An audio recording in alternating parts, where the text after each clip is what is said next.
Déan tainne a thorst, cóas a háu, Caitin de rucug tú, Caitin deach de thogail, Cait bheilú fodach a-nist, a bheil Gaelic agad, ha beagan Gaelic agam, a Gaelic agad, a bheil a Gaelic agad, a bheil móran a Gaelic agad, a móran Gaelic agad, ha dách, Ciamar a dách, saoghal a agad.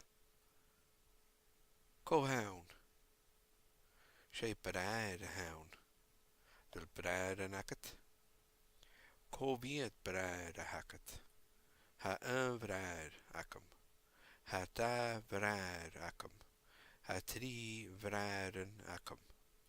Cóhaun, piuthar a hínte, a bheil peathraichean agad, ha phiuthar agam, ha fiuthar agam, ha peathraichean agam. Athair, mhath, deach, mhiad, mhath, dhen. Déan tainne deach, hawi a bheir. Déan tainne dhen, meredith a hurry. Ciamar, ciamaran. Déan tainne dhenar, t-ainm a hir. No, t-ainm a bheir. Ciamar, ciamaran. Déan tainne dhenabar, Caitríana a hurry. No, Caitríana a bhurry. Dé na hainneman a bheir dhenaran. Dé na hainneman a bheir dhenabaran. Dam Ruffles rule in colloquial Gaelic in Nova Scotia. Drop the M and the N in the article.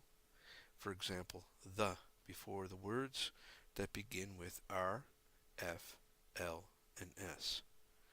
Examples: a rat, a radio, a room, a roompa, a phone, a fed, a fiach, a wolta, a wangasich, a lewer, a Ciamar, a sporran, a Spain.